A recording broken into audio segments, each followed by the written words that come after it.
అందరికీ నమస్తే మామ.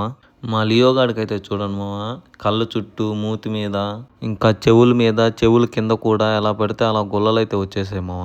చెవుల మీద అయితే చెక్కులు కట్టిపోయాయి. ఒరే ఎందుకురా ఇలా అయింది అనుకొని ఇంక నేను హాస్పిటల్కి అయితే తీసుకోపోయా మామ. హాస్పిటల్ డాక్టర్ ఏమో దీనికి స్కిన్ అలర్జీ అయితే వచ్చింది అని చెప్పారు.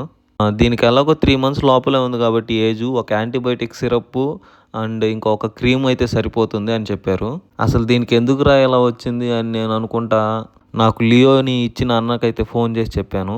అలాగే మెడికల్ షాప్ అన్నను కూడా అడిగాను. వాళ్ళు ఏమన్నారంటే మసాలా కూరలు, చికెను అవి పెట్టకు, ఓన్లీ పెరుగన్నం మాత్రమే పెట్టండి. నువ్వు అలా పెట్టడం వల్ల దీనికి హెల్త్ అనేది ఇలా అయిపోయింది. సో కొంచెం జాగ్రత్తగా ఉండు అని చెప్పారు. డాగ్ని కొనాలనుకునే వాళ్ళు, పెట్ పేరెంట్స్ కొంచెం జాగ్రత్తగా అయితే ఉండండి.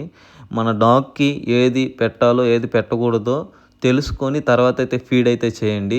లేదంటే స్కిన్ అలర్జీస్ ఇలాంటివి వచ్చి మన డాగ్స్ లుక్స్, హెల్త్ రెండూ అయితే ఖరాబ్ అయిపోతాయి.